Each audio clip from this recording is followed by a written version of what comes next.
அனைவருக்கும் வணக்கம். ஆடி வெள்ளி ரொம்ப சந்தோஷமாக இருக்குது.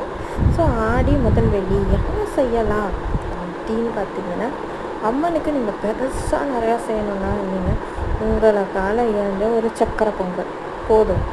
பாழாக்கு அரிசியை பாழாக்காமல் வந்து அம்மன் சாப்பிட்டு உங்களோட மன நிம்மதிக்கு என்ன வேணுமோ அதை கண்டிப்பாக தந்துட்டு போவாங்க. இது நிறைய பேருக்கு தெரியறதில்லை. இது செய்யணும் அது செய்யணும் இல்லை. உங்களுக்கு சக்கரை பொங்கல் செய்ய தெரிஞ்சாலே போதும், சாமிக்கு உங்களை ரொம்ப பிடிக்கும். சரிங்களா? ஸோ ஆடி முதல் வெள்ளி இன்னும் 5 வெள்ளி இருக்குது. ஸோ உங்களால் முடிஞ்சவங்க 5 வெள்ளிக்குள்ளே வீட்டில் சக்கரை பொங்கல் செஞ்சு படைச்சி அம்மனை வீட்டுக்கு வர வச்சு செல்வத்தையும் வளத்தையும் வாரி குவிச்சு மகிழ்ச்சியான ஒரு வாழ்க்கையை வாழணும்னு வேண்டி விரும்பி விடைபெறுகிறேன். நன்றி, வணக்கம். ஓம் நம சிவாய. அனைவருக்கும் வாழ்த்துக்கள்.